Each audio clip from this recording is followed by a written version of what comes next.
queued up for me. Ladies and gentlemen, boys and girls, I want to introduce to you the founders, the co-founders of We Are the Future Summit, Mr. Dan Lloyd and Mr. Drew, a.k.a. Major Without a Deal, Year 7. You know the vibes when we outside. Clap it up one time. Clap it up, clap it up, clap it up.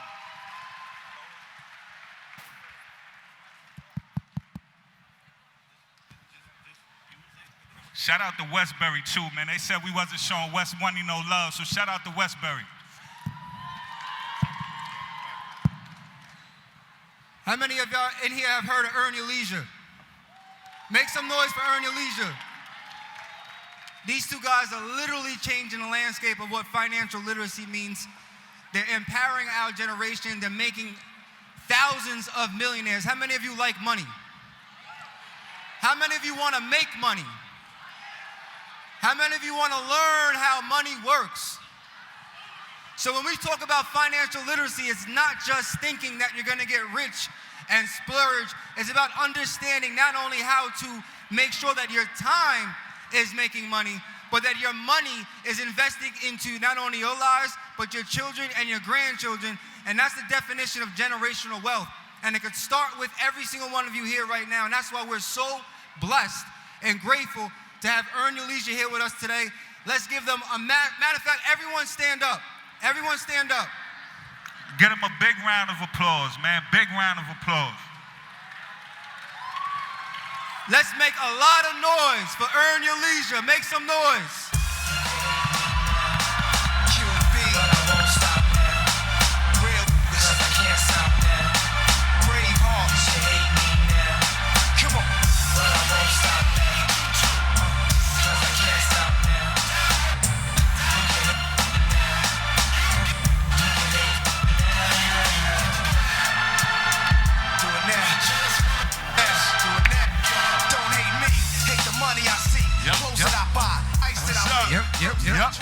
Yep.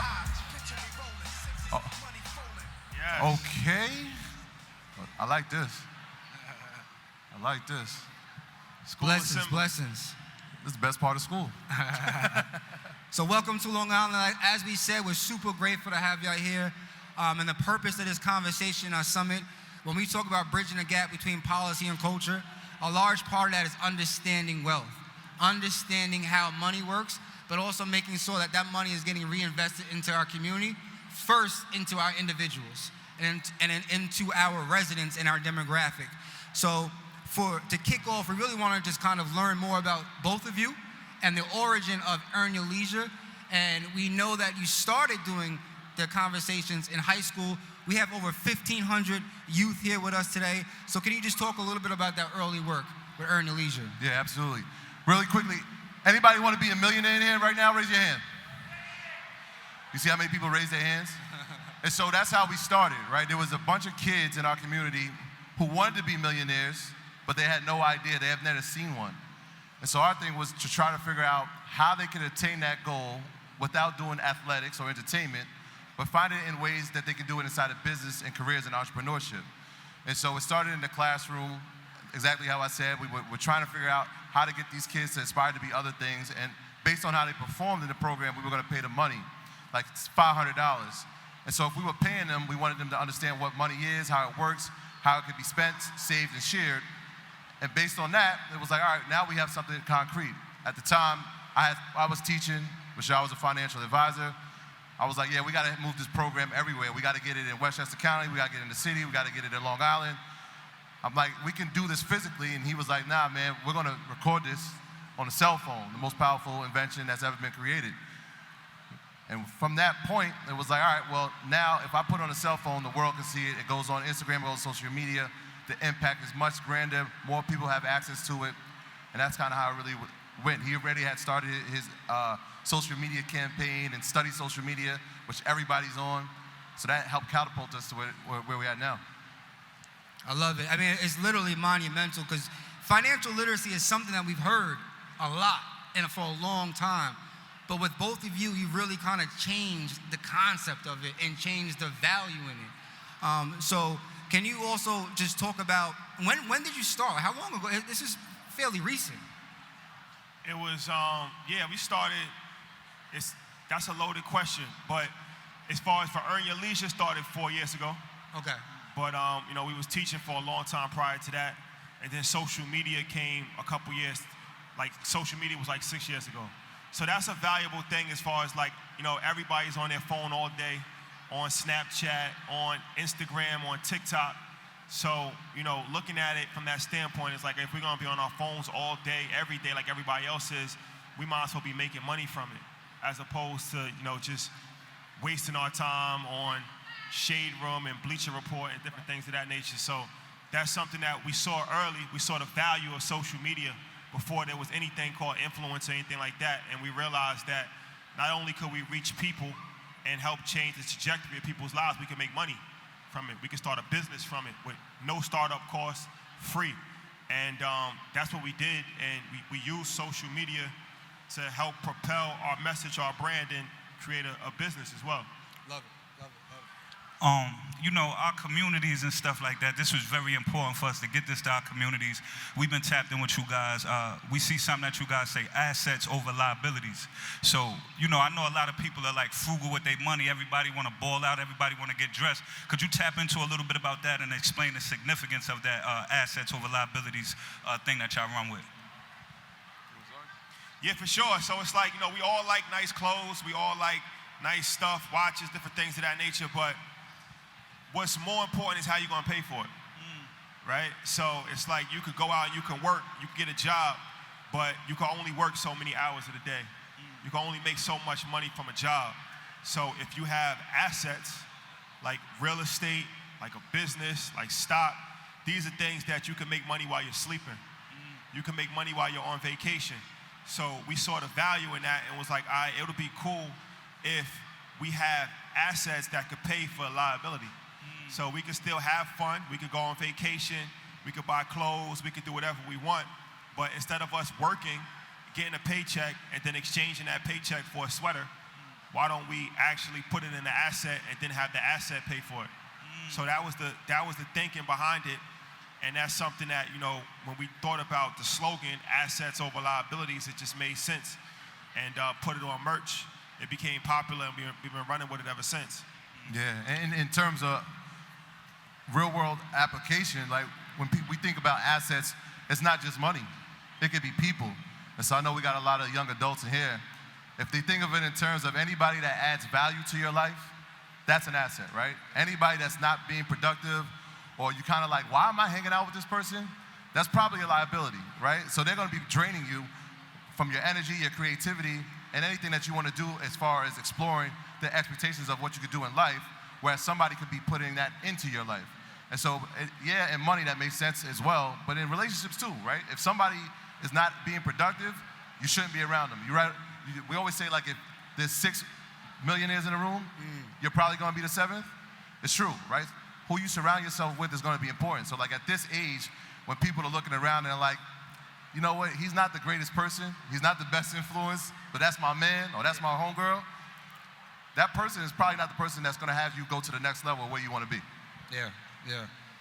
I know, there's, like we mentioned, a lot of schools and youth here that come from majority minority districts.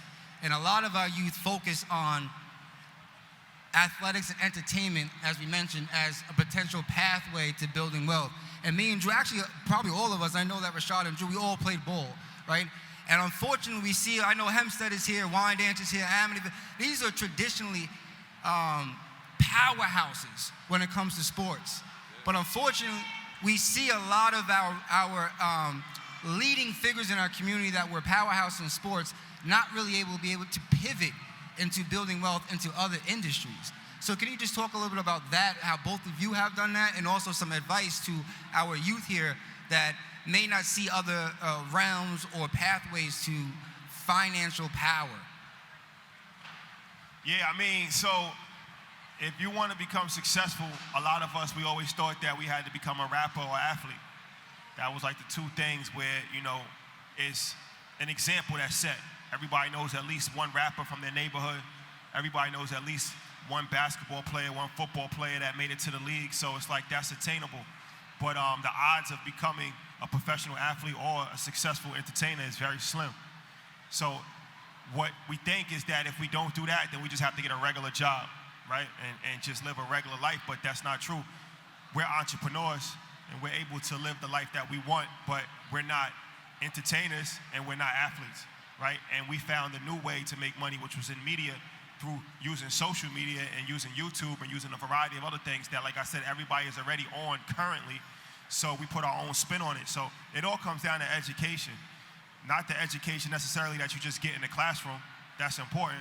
But more importantly, like real life education that you can actually go outside and use and learn and actually implement it in real life. So whether that's learning how to invest in stocks, learning how to sell merchandise, learning about cosmetics, whatever you're into, there's an industry for that, and there's billions of dollars that's being made all over the world. So that was important for us to highlight that, to show people that, you know, come from similar situations, similar backgrounds, that are successful, that anybody can really do it. It's just you have to prepare yourself, you have to educate yourself, you have to go out and really just, you know, take the risk of actually making it happen. Yeah, I mean, the pathway, I know y'all played ball. Me and Shadi played ball in high school, and that's when my career was over. Because I knew I wasn't going to be able to make money. I was like, look, I'm not going to be a professional athlete. I got to figure something else out. And so I went into teaching. And so, like, there's students here, their teachers brought them, right? And they're probably looking at it like, I never want to be a teacher. But when my high school phys ed teacher, the gym teacher, told me he made $150,000, I was like, you make $150,000? I want to do that. Like, he gets to have fun. He gets to play sports. He gets to coach sports. I'm thinking to myself, like, he has the best job in the world. And so in my mind, I'm like, yo, if I make 150, that's successful. As I got older and realized inside the position, it was like, 150 is cool if you can make that in a year, but what if you can make that in a month? Right? And so I went from making that money and saying like, all right, this is cool. Then we started Earn Your Leisure, and we created multi-million-dollar businesses. And so for some people, they look at me still as their gym teacher. But some people, a lot of people look at me like, yo, that's that multimedia guy who created this company with his best friend that is changing the world. And so it's perspective. It's about what you do with the time. And so from 7 to 3, yeah, I was teaching phys ed, I was teaching gym, I was teaching health. But after that, it was like, yo, I'm focusing on this thing that I know can impact the world, it can change the world. And that's where my focus went. I said, this is the greatest impact I can have. Rather than being in one school, I can impact the entire world. And yeah, give it up, give it up. Shout out to all the teachers in here. Shout out to all the teachers. We got to pay y'all a lot more. And that's I feel like that's a valid point you put. Like the kids looking at you as a teacher, right? The way that you guys came dressed up here. Rashad got the Avirex on. The white Avirex. Got the white Avi. Come on, you now. You got the Gucci shoes on, right? Come on now. Our students need, our young children need to be able to identify. You know, usually when people come around, it's usually like some older guys that we really can't identify with. How important was that for y'all to really tap into the culture, to really bring it back to basically the essence like that?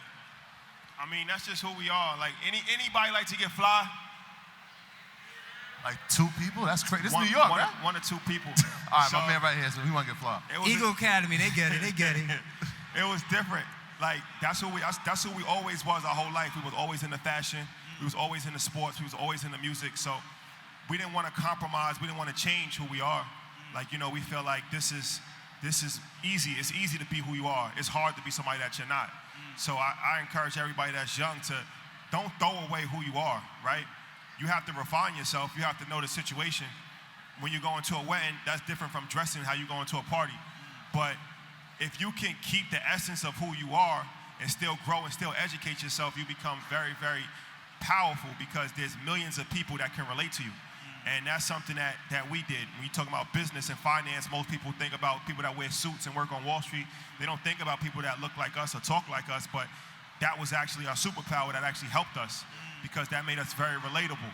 So that was something that, you know, we just embraced, and it is who we are. It's in our DNA, and it's something that I think people really appreciate, and it helps people understand the message a little bit more. Yeah, it's the message sometimes is more important than the messenger. And so that word relatability, when I walked into the classroom, that's the first thing I'm thinking about. It's like when we walked out here, my man right here looked at Shadi, and he said, yo, he got my sneakers on.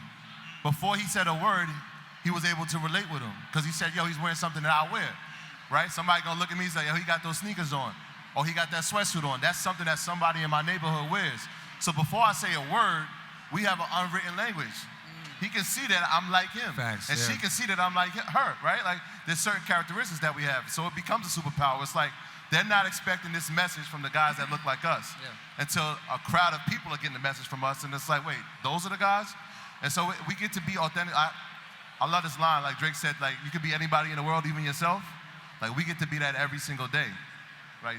Most people can't do that. They can't show up themselves every single day. And I know that because I've worked in professions, but it's not possible.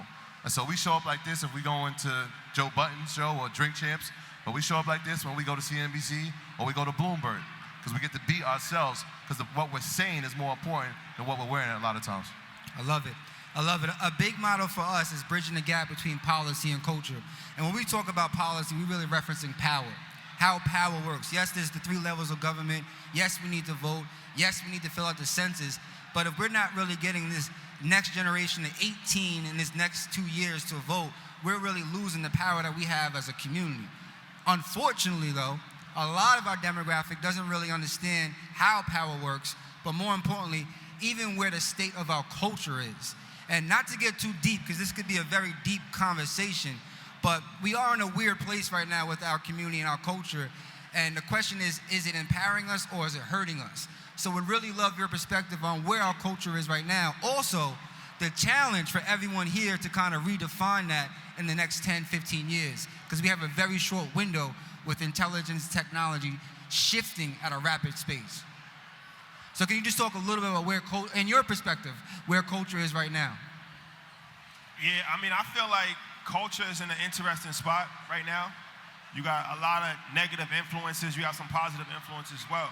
But the harsh reality of it is this. Like, I feel like I remember when I was 16, when I was 17, when I was 15, and people used to tell me stuff. I might have listened, I might not have listened. But the world is not going to babysit you forever. So when you become 18, 21, and you're out in the world for yourself, you have to figure it out. And those lessons that you kind of took for granted is going to hurt you. So when you look at artificial intelligence, when you look at AI, when you look at all of this technology that's changing the world, and it's like a lot of times we can't even fully focus or understand what's going on because we're listening to drill music or we're focusing on TikTok dances. So that's done intentionally to keep your mind occupied on something else. While that's not really important in the grand scheme of things, but what is important, it's in plain sight, but we're not paying attention to it. So that's very dangerous. It's a warning to anybody that's wise enough to listen. But the world is changing very quickly and very rapidly. And if you don't pay attention to it, then the only person that's gonna be hurt by it is you. Because ultimately, whether we participate or not, the world moves forward, right? So we can complain about certain things, we can complain about being left out of it, but ultimately it's up to us to take advantage of it. If not, then we're never gonna be able to be where we wanna be in life. Yeah, I think there's an education process that goes along with it. Like, we tell our young adults and we tell people to vote, and it's just a common message: vote, vote, vote, vote. You're 18, vote. But as leaders, we never tell them why, right? We never tell them why they should be voting. We don't have a plan to tell them what they should be asking for. And so there's an education process that goes on both sides. Most of our teens in here, they probably don't know the needs of their community, or they may know the needs of the community, but they don't have an effective plan to get that message out. And so that's where organizations like yourself, organizations like ours, have to come together and say, like, yo, what are the needs that you need for this community, right? Because the things I need in Westchester may not be the things that are needed here in Long Island. But if we have a strategic plan and we have an organization that says, like, these are the needs, these are what we want, and if somebody doesn't meet these needs, then we're not voting for them. Or if somebody meets the needs of what we're asking for, that's the why, right? So it's not just vote, vote, vote. Here's what we're asking for. Here's somebody that meets those needs. This is why you should be looking at this candidate. Love it. So I just want to get everyone's attention real quick. Let's give them a round of applause. Absolutely. That's important. So we have 2 questions left, and these 2 questions are very important, so we need undivided attention, please. We are sitting with living legends. We are blessed and honored with their presence, so let's pay them respect and homage for the work that they're doing for our people and our communities. Exactly. Let's show them love, because these 2 questions are very important.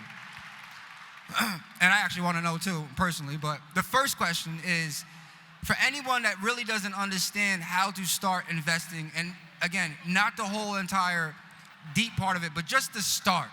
If they're really interested in the stock market and have no idea, have no background, just give us a little bit of information on the first 2 steps of what to do to really get into that game and industry. So the first thing is to look to see what you want to invest in. And that's a real easy decision because I feel like everybody has an iPhone, right? So that means that Apple is a pretty good company. You don't have to be a genius to figure that out, right? Everybody likes Jordans and Air Max and all kinds of Nikes, so you might want to invest in Nike stock. Invest in a company that you're already making rich. You're already making these companies rich already, right? Facts. You're on your phone every day and you're Googling something, right? Google is a publicly traded company, it's a stock. If you're on Instagram, it's owned by Meta, which used to be called Facebook, that's a publicly traded company, that's a stock. So instead of always being a consumer, why not be an owner? And that's what you're doing when you're buying stock, you're becoming an owner, right? Because all of these companies, if you buy stock in the company, you're buying ownership in the company. So it's relatively easy to become an owner in the company. You download an app, you could do Robinhood and Fidelity, any of these apps, you open it up, and now you can start buying shares for $100, $150, and over the course of time, that goes up. So the most important thing is just to change the way that we look at things and change it from being a consumer, from just wanting to buy products, to making companies rich, to actually becoming business partners with these companies and becoming owners in these companies as well. Yeah, I mean, he's spot on. It's a mindset shift, right? Rather than just spending money, invest the money, which means you have ownership. Like, I'm looking at my man right here, he got a tech suit on, right? I have a bunch of tech suits. I know that the bottoms cost $100, I know the top costs $100. That's $200 on a tech suit. He could have bought a Nike stock, right? If that company appreciates, means that the value goes up, you could have had Nike pay for that tech suit. And I'm not knocking him because I got plenty of them. My man next to him got a pair of 11s on. That's $212, $225. He could have bought a Nike stock. And so a lot of times we look at the things that we want in immediate and have immediate gratification, like I want this, I want this, I want this, not knowing the long-term gratification is like, yo, if I just hold on to this, they could be paying me to have it, right? Now I'm not just a free sponsorship and endorsement of the brand, but I'm actually an owner, because guess what? When he has that Nike tech suit on and his man sees it and he's fly, his man gonna say like, yo, that's fly, where you get that? I need to get one too. Yeah. And then the girl over there, she's gonna look and say, yo, he's fly. Why he fly? Because he has a tech suit. Now everybody like, we gotta get tech suits. You see what I'm saying? And so it just spreads. We just do it for free. We just say like, yo, I like it, I'm gonna wear it, I'm gonna spend my money, I'm not invested in the company, here's my money. So it's a mindset thing. We gotta look at ourselves in terms of like, yo, we need to have ownership rather than just being consumers of products. Yeah, I know the good brother 19 Shout out Keys. to my brother, though. One of y'all partners, 19 Keys, always says a mindset over a skill set. Yep. Is it 80% mindset, 20% skill set? You've been watching. Love it. No, absolutely. And that's very important. 80% mindset, 20% skill set, especially in this new economy that's coming around. So definitely a good motto to live by. Last question. So in the past 2 years, we talk about 6 degrees of separation. You guys have been around a lot of billionaires. And wisdom comes from lived experience. You really can't buy wisdom unless you're spending a lot of money on consultants, and even that's not real wisdom. Can you just give us a little bit of insight as to the ways that billionaires think, and then also the air, the energy around that for our youth? Because I want to speak this into existence and give a little prophecy that maybe 10% of this room not only becomes millionaires, but becomes billionaires if they understand how to do that and the pathway to do it, but most importantly, believe it. Again, it's the mindset, because I know someone here is listening. So just give us a little information on this billionaire air and how you guys you're really paving that way. And speaking it even, investing into what you're doing, you're on that path to become billionaires. So just give us a little bit of that information. Yeah, for sure. We've definitely been blessed to connect with a variety of different billionaires, from Tyler Perry to Mark Cuban to Michael Novogratz to Robert Smith. I'll give the story about Robert Smith because I think it's insightful. So Robert Smith is the richest black person in American history. And Make some noise for that. Make some noise for that. Yeah, it should be more noise. He's worth $8 billion, y'all. More noise than that. The crazy thing about it is if he walked in this building right now, probably nobody would even know who he is. And that's a problem. and that's a different conversation. Because the first time we met him, it was in Wagner Projects on the east side of Harlem. And he was doing a thing for cancer. And he had, different people there. And this is the middle of the projects, and it was probably like 50 people there. But if Cardi B would have walked through, it would have been 10,000 people, right? But back to Robert Smith, what I picked up from him is that, we do a lot of interviews with all kinds of different people, right? And usually it's like in the afternoon or at night. So he was the first person that we ever interviewed at 7 o'clock in the morning. It was the earliest interview that we ever did. It was on a Friday. And he came at 6:45 a.m. and he had a three-piece suit on. And he knew everything about me. He knew everything about Troy. So I say that to say, if you're up $8 billion, right, to have the mind frame to be early on a Friday, first thing in the morning, three-piece suit, already did his research on us, right? It just goes to show you that you don't reach that level of success by accident. And there's a reason why there's only a few billionaires in the world. There's only 10 black billionaires in America. That's an issue too. But it's like when you think about it, there might be 1,000 people here, right? One person is different from everybody else. There's a reason why every single person is not gonna reach a high level of success. We could be giving you the information, some people don't care about it, but one person does. That one person is special. Those two people are special. So it's like when you meet somebody like Robert Smith, you understand like this is a special person, an engineer that worked on Wall Street, that went to private equity, that became a billionaire 8 times over, and still has the hunger to get up first thing in the morning to meet with us, right? So just the attention to detail, the punctuality, being on time, listening, learning, all of these things that the vast majority of people don't care about, let's just be honest. But that's why the vast majority of people will never reach the level of success that these people have. So seeing that really taught me personally that you can't worry about what everybody else is doing. Run your race. Because like, if you worry about what everybody else is doing, then you'll follow the same suit. You say, okay, I wanna come at 2 o'clock, I wanna be late, I wanna be fashionably late, I wanna have a rider, I wanna, I don't know anything about you, you tell me about, like, you know what I mean? Like, that's what a lot of people do. But if you dare to be different, you could not only change the world, you could be known historically and live forever. And that's exactly what he's gonna do. He's gonna live forever, not only because he's a billionaire, but the legacy that he's creating, paying for the whole class of Morehouse's student loans, donating millions of dollars to charity. These are things that's a legacy that's gonna live on way past his life. Yeah, I like what you said, man. That billionaire, it is rare. It is rare. So like when we said there's only 10, it's rare, but it's rare for a reason. And there's a few things that we notice with them. Number one, their work ethic is different, right? And so I know Steve Harvey has this clip where he's like, I don't sleep 8 hours because that's 1/3 of my life, right? If I sleep 8 hours a day, I miss 1/3 of my life. When you look at it, it's like, well, damn. Yeah. But how many people are waking up at noon? How many people are waking up in the afternoon when they don't have to get up to go to school? And so you think about the work ethic is number one. Number two, that's a fact, right? Number two is that they all created something. They created a business. They didn't work their way to that level of wealth. It's tough. How do you work for somebody else and become a billionaire?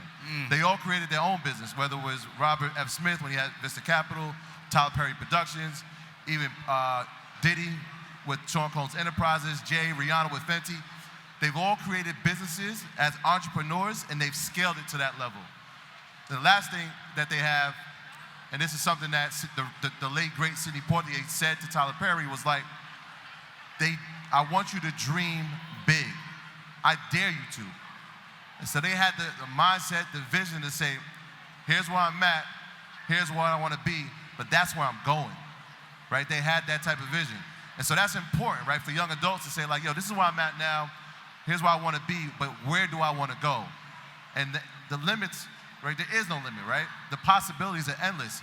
Number one, because you have information, you have each other, but the way that technology is moving, all these things become super attainable. So when you said like, you're looking at 2 guys that could potentially be billionaires, Yeah, so that the next time we come and we ask, yo, how many people want to be millionaires? Some people will raise their hand, but they'll wait till I ask how many people want to be billionaires, and they'll believe it because they saw 2 guys do it. Facts. Love it. Give it up, give it up, give it That's up, major, give it up, give it man. up, give it up, give it up. Give it up for EYL. So again, we're blessed with the words, we're blessed with the wisdom.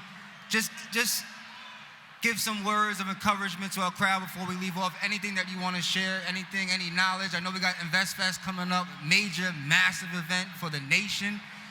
Just leave us with something. Leave us with some nuggets. The world is yours, man. It's up to you to take it as far as you want. I remember being a kid and sitting in these type of auditoriums, and now, you know, we're giving speeches to kids in auditoriums. So anything that you deem possible in your mind, it's not even big enough. Like, you got to think bigger than that. And that's one thing that we learned even from Diddy at his house, and there was a toast, and one of our friends said, let's toast to everybody becoming a billionaire. And he was like, that's not big enough. So you got to think bigger, be fearless with your actions, and just do it. At the end of the day, you only live once. So I feel like anything that you want to do in life is up to you to go outside and get it. Yeah, I'll leave it with this, and this is coming from my professional educational background. I know it sounds cliche, but education is the one thing that nobody can take away from you. And so I know it feels like, yeah, we in school, that's one thing, right? That's a part of education. But what happens after school's over, right? What are you learning? What are you trying to figure out? What you're trying to educate yourself on? That a lot of times will determine how successful you'll be. Because a lot of things in school we learn, it's great, but the things that we learn outside of the 4 walls of the building, who we're around, who we're like ingesting and taking information from, will determine our future trajectory. So don't stop learning just because school's over. Time is money, literally. Time is money. Let's give it up. Let's give it up for Early. Make some noise for Earn Your Leisure. She got a question. Thank you both. Y'all all got a question. Thank you, thank you, thank you. Hold on. I know we're not supposed to do this because then everybody gonna do it. I'm curious to know, what's your question, sweetheart?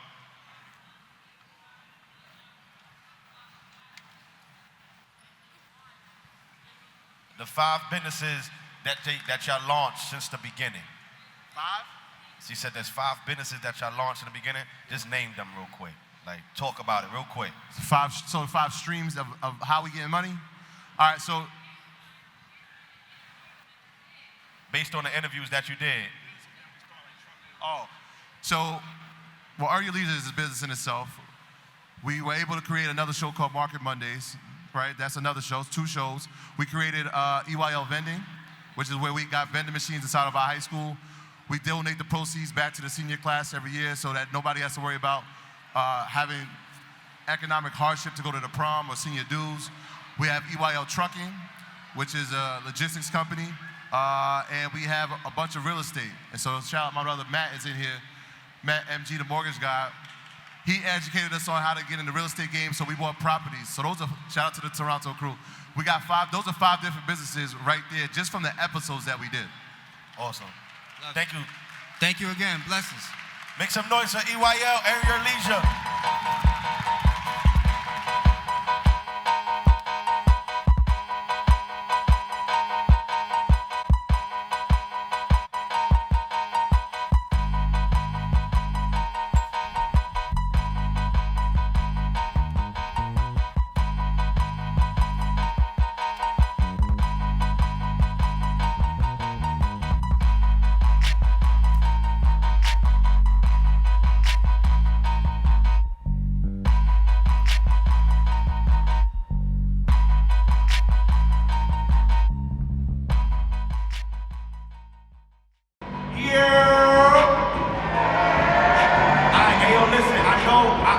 Hold on a second, Sienna. It's either y'all really hungry